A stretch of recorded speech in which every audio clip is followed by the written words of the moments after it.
Welcome to Murder in the Mitten, a historical Michigan true crime podcast. I'm your host, Laura. First and foremost, I want to thank everyone who listened to the first episode. I appreciate all the support. Thank you so much. I'm really excited about this and glad other people are giving it a chance. In this episode, we'll be talking about a murder that took place in the city of Howard, in Cass County, located in southwest Michigan near the border of Indiana. In the morning hours of December 17th, 1879, the body of William Young was found in his home. William was assaulted, then taken to his fireplace where a few boards were piled over him and set on fire. This was most likely done to burn the body and possibly the whole house to cover up the murder. Luckily, the boards burnt in two in the middle and went out, but William's body was burnt badly. Officials believe that he had been deceased for a day or two before his body was found. According to a nearby neighbor, Mr. Shaw, who had talked to William on that Saturday, he had about $160 in his possession, a significant amount of money for the time. Mr. Shaw suggested he should put the money in the bank, but William told him it would be safer in his own pocket. When the body was found, the money was not. Coincidentally, sometime in the months before the murder, William had $40 stolen from him, so I'm not sure why he thought he was safer than the bank. William was an 82-year-old farmer who lived alone. He did have 3 daughters. One of them, Mrs. Curtis, lived close by. He was described as a kind-hearted man, a good neighbor, and honest. William had settled on the farm he was murdered on over 46 years earlier. He was so beloved in the community and the crime so heinous that a large number of citizens petitioned the County Board of Supervisors in early January of 1880 to create a reward. The board agreed and created a $500 reward for the apprehension of the criminal or criminals responsible. The police immediately believed 2 things. Robbery was the motive, and it was someone who knew William. Sheriff Stamp, who was in charge of the case from the beginning, immediately got to work trying to find the culprit. A short time after the murder, Fred West was sent into the neighborhood under the guise of repairing sewing machines to find out information from the locals. He remained there for several days until an indiscreet relative of William's outed him as a member of law enforcement. Luckily, he had found out enough. Based on the information he found, he believed the culprit was a member of the Hobart family, who lived just about a mile down the road from William. Specifically, their 14-year-old son, William. So, at this point, to alleviate the confusion that a victim named William and a suspect named William will bring, I'm going to refer to the suspect, William Hobart, as Hobart. Hobart was a known troublemaker. William suspected him of the theft of his $40 in the months before the murder. Shortly after the theft, Hobart purchased a revolver, a watch, and a shotgun. The officers kept a close eye on him. Remember, at this time, forensic science was in its infancy, and the best way to prove the murder was to follow the money. East laid several snares to tempt Hobart into exhibiting money if he had any, but Hobart was lying low, and they had all failed. That was until they heard of a trip Hobart was going to make to Buchanan with another boy. The other boy wanted to get away from his father, and Hobart's uncle and grandma lived in Buchanan. With East's cover blown, he relayed his theory and the case to Marshal Hathaway. Hathaway was given orders to arrest and hold the boy if he started spending or exhibiting money. On March 8th, 1880, Hathaway learned Hobart had been spending quite freely. He had shown 2 $20 bills, had a $10 bill changed in a candy store, spent $5 in Nile on his way through, and purchased clothing for $18.05. Remember, this may not seem like a lot today, but $1 in 1880 is roughly $30 in today's money. A 14-year-old having over $70 is a very odd thing back then. Hathaway arrested Hobart on a warrant for stealing the $40 and brought him back to Cassopolis, the seat of Cass County. When searched, Hobart had $21.95 in cash on him. At this point, he was taken before Justice Glover, pled guilty to the theft, and was committed to jail to await sentencing. One of the best parts of reading old newspapers is the creative language of the time. The Cassopolis Vigilant wrote what happened to him next. He was placed in the second story of the jail without any company or visitors and left for softening. It seems after he was thoroughly softened, he was ready to tell the truth. Maybe. On March 17th, Sheriff Stamp sat down with Hobart and he confessed to the murder of William Young. He stated that on Monday, December 15th, he went to Williams and the old man ordered him out of the house, called him names, and struck at him with his cane. At this point, Hobart picked up an axe and struck him, only once. This caused William to fall into his fireplace. Hobart searched him, took his money, and built a fire on top of him. He gave $60 to his uncle, Henry Hobart, $5 to his grandmother, and was in the process of spending the rest. Sheriff Stamp noted that the young man did not exhibit contrition or remorse. He told the story in a plain, straightforward manner, and when asked for further details, he shut down and became non-communicative. The sheriff left him and sent in Marshal Hathaway. At this point, Hobart told a completely different story. He stated he was present at the murder, but did not commit it. His 18-year-old friend, Edward Ryan, was the murderer. This was a shock to the officers because Ryan had been almost completely unsuspected of any involvement before this conversation. They supposedly divided the money. He stated the reason he gave his original story was due to a pact the boys made. If either of them got caught, they would shoulder the whole blame and not implicate the other. Hobart stated he had hidden his share in a tin box by a post in the cowshed, and that Ryan had buried his share in a glass jar by an apple tree. Hobart did not know which apple tree, however. Soon after this, his mother and father arrived and were allowed to talk to Hobart, where he denied all knowledge of the murder. His mother berated him soundly and left. While that was happening, Marshal Hathaway made his way to Howard to arrest Ryan. Ryan vehemently denied any knowledge of the crimes. Ryan was sent to jail while Hathaway attempted to confirm Hobart's story. He had varied results. The uncle and grandmother proved to have the $65, and the tin was found in the cowshed. However, Ryan's glass jar was never found. That evening, the two boys were confronted with each other in the sheriff's office. Hobart accused Ryan to his face of the killing, but Ryan maintained his innocence. He swore he was at school on the day in question and knew nothing of the murder until Wednesday the 17th. The two were separated and returned to the jail. Later that evening, Hobart made an affidavit that brought about Ryan's formal arrest for the charge of murder. Hobart's written confession states, "I will be 16 years old the second day of next June. I live in Howard, was born there.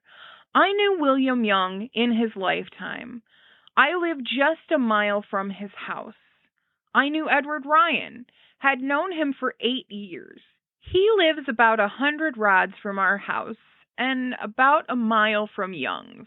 Ed Ryan and I have been attending the same school this winter. I first met Ed Ryan on the 15th day of December last. at a hay shed near James Shaw's on Shaw's farm in Howard. I met him there at 8 o'clock a.m. He asked if Mr. Young had any wood cut. I told him I did not know. He said, "Come on up and we will cut him a little." He said he wanted to see him and that we could get to school from there. We went together to Young's. I cut an armful of wood and took it in and built a fire. Ed went into the house before I went to get the wood. When we first got there, we went in together. Ed sat down, and I got the axe and went out to cut wood. We sat and talked with Young about half an hour. Young sat in a chair by the side of the bed. Ed sat on a box by the side of the fireplace. Young was looking out the south window, showing me what log to chop next, when he suddenly fell over on the bed. His hat fell off onto the bed. When Young fell, the blood was gushing out of the wound on the back of his head. I heard the blow. When his hat fell off, Ed Ryan gave him another light crack on top of the head. He caught him by the shoulders and dropped him into the fireplace. He told me to get that money, and if I said a word, he would kill me. Ed struck Young 3 blows with the axe after Young was in the fireplace. First struck with the back of the axe under the nose. Secondly, over the right eye with the back of the axe. Third, under the chin with the back of the axe. Young was dead. He never spoke or groaned after the first blow. I got the money in Young's pant pocket. Got $160. Also got $2 in silver. I left a small pocketbook in Young's vest pocket. Took nothing but the money. Saw Young's pocket knife, a small two-bladed, left it on the floor by Young. It dropped out of Young's pocket while I was getting the money. After Young was on the floor, Ed placed Young's cane across Young's forehead and said he'd burn up and it wouldn't be known, but that he fell in the fire. I told him I didn't think it would all burn up. Then we left. I gave Ed all the money as soon as we got out the door. He said he would keep it until we got down to the hay shed. Then we'd divide it. We went to the hay shed, divided the money equally. I got half. He told me if I ever told, he'd kill me. We then went to Ryan's and got dinner. Mrs. Ryan's was at home, no one else. From there, we went to Shepherd's. When we got there, Johnny Shepherd and another fellow were grinding an axe. Left Shepherd's around 3 o'clock in the afternoon. We met Mr. Coultier and Thomas Council on our way home. I got home after school was out. Because this got said a minute ago and it gets said in later testimony, I had no clue of the measurement of a rod, but just so you guys know, it's about 16 and a half feet. Now back to our story. The police continued to interview both boys, but Ryan always maintained his innocence. The examination of Edward Ryan was held on March 23rd. An examination is a look at if there's enough evidence to take the person to trial. I'm just going to read some of this article from the Cassopolis Vigilant because the writing is chef's kiss. The examination of Edward Ryan, charged with the murder of William Young on the 16th of December last, was set before Justice Glover for Thursday morning at 10 o'clock. Long before that time, his office was jammed full of an anxious crowd of men, largely from that neighborhood of the crime. And by the arrival of the officers and counsel, at least 300 were in and around the room, all eager to see and hear the proceedings. By an ironclad resolution of the Democratic Board of Supervisors, the use of the courtroom, the only suitable and proper place in the village for such occasion, was prohibited, and a purse was made up amid denouncements of the idiocy of the county congress and Orion's Hall hired to accommodate the people. You know those old farmers were just swearing up a storm about those darn politicians. The article continues. This was soon filled with a dangerous weight of humanity, and after some delay in getting tables, chairs, etc., for the use of the court and reporters, the examination was commenced and continued until about 3 p.m. of Wednesday. Quite a number of ladies were in attendance upon the horrible details of both days, and the crowd was unusually quiet, although containing many of the class always to be found at such places, eager to approve and cheer the efforts of the defense. This article also had testimony taken from the examination in full. I'm going to condense it down, but it is interesting to have so much detail. Thank you, Cassapolis Vigilant. The first person to be questioned was William Curtis, the son-in-law of William Young. He lived roughly 60 to 70 rods south of Young, on the opposite side of the road. Curtis and his wife, Young's daughter, last saw Young on December 14th at about 4 p.m., where he stayed for a couple hours. Wednesday morning, about 8:30, Curtis went to visit Mr. Young. The door was shut but not locked. Curtis entered and found Young lying on his back with his head in the fireplace. He ran over to A.J. Shaw's to get help. After returning to the scene, he did note that one of Young's pockets had been turned the wrong side out and the other burnt off. His knife was under the burnt pocket. He also noted a short stick lying across Young's forehead. Curtis also stated Young got nearly $400 around the 1st of August in payments for land, and that was one of the reasons he had so much cash on him. Joseph Quillen was the next to be questioned. He lived about half a mile south from Young and had known him well for roughly 10 years. He stated that he had last seen Young on Monday around 3:30 p.m. when he was passing by headed to Shaw's house. He stated that Young was going from the old house to his dwelling with a stick of timber on his shoulder. Quillen noted smoke in the chimney at that time. When he passed on Tuesday afternoon, there was no smoke from the chimney, and he saw no one around. There is also a lot of talk about the weather, presumably in regard to footprints in or disturbance of the snow. This is December in Michigan, after all. It snowed over the several days of interest. Sunday, the ground was bare, with snow accumulating on Monday through Wednesday, resulting in around 3 inches of snow on the ground by that Wednesday morning. William Hobart was finally on the stand. His questioning was extensive and went into the next day. His testimony was very similar to the statement he gave to the officers. There is a discrepancy with the date. He originally claimed the murder took place on Monday, but now he claimed it took place on Tuesday, which matches better with when people last saw Young. Hobart continued to say he did not know they were going there for murder, and the boys had not discussed it beforehand. They both knew he had money, but had never discussed robbing him either. There are several discrepancies with the amounts of money.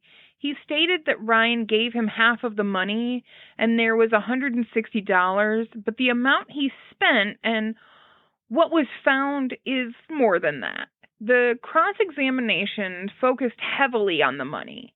He did state that some of the money he had was from money he had saved or been given to him by relatives from before the $40 theft and the murder. He also changed some of his story regarding what money was given to him after the murder on the second day of his testimony.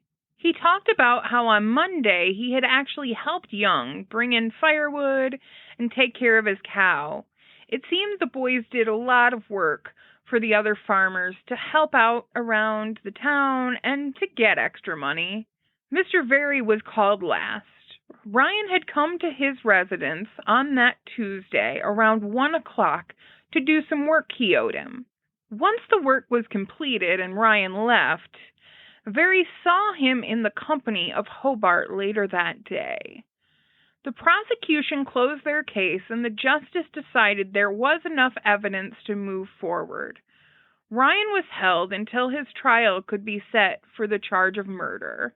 Now, based on Hobart's testimony at Ryan's examination and his confession, you would think he would plead guilty and be sentenced. However, he changed his story several times. He claimed Ryan was involved. He claimed he did it alone. He claimed he had no knowledge of the crime. So, not the most reliable. His trial did not take place until late September of 1880, where he pled not guilty. The trial began on September 29th, and by October 4th, Hobart was found guilty of murder in the first degree and sentenced to hard labor for his natural life at Jackson State Prison. William Hobart was 15 at the time. What happened to Edward Ryan? After Hobart was sentenced, the prosecution decided to drop the charges against him. He was discharged and free to go, with a comment from the court to keep good company hereafter. On an interesting side note, there was still some dispute over that $500 reward. Today, when rewards are placed on a crime to try and draw in leads, law enforcement are not eligible. However, that was not always the case in 1880. Sheriff Stamp petitioned the Board of Supervisors for the reward. The board decided instead to give the reward to Marshall Hathaway because he was the one who made the arrest. Stamp argued that Hathaway was working under his direction to make the arrest. He took the issue to the courts in 1881, and it was resolved in the state Supreme Court in favor of the county. Stamp had to pay the other side's legal costs. I will be honest, one of the struggles with researching cases from old newspapers is that just like today, sometimes the news gets it wrong. There were several inconsistencies between the newspapers on dates and money amounts, and poor Edward Ryan gets called Fred several times. Hell, the first article on the murder said Young had been shot in the head, but realistically he had been hit in the head several times with the blunt side of an axe. The Cassopolis Vigilant had the most detailed accounts, including the full confession and testimony of the examination of Edward Ryan. This was the largest paper in the area, so that makes sense, but sometimes we have to take these records with a grain of salt. Thank you for listening to Murder in the Mitten, a historical Michigan true crime podcast. I hope you all enjoyed this story, and I look forward to learning more about our state's true crime history with you next time.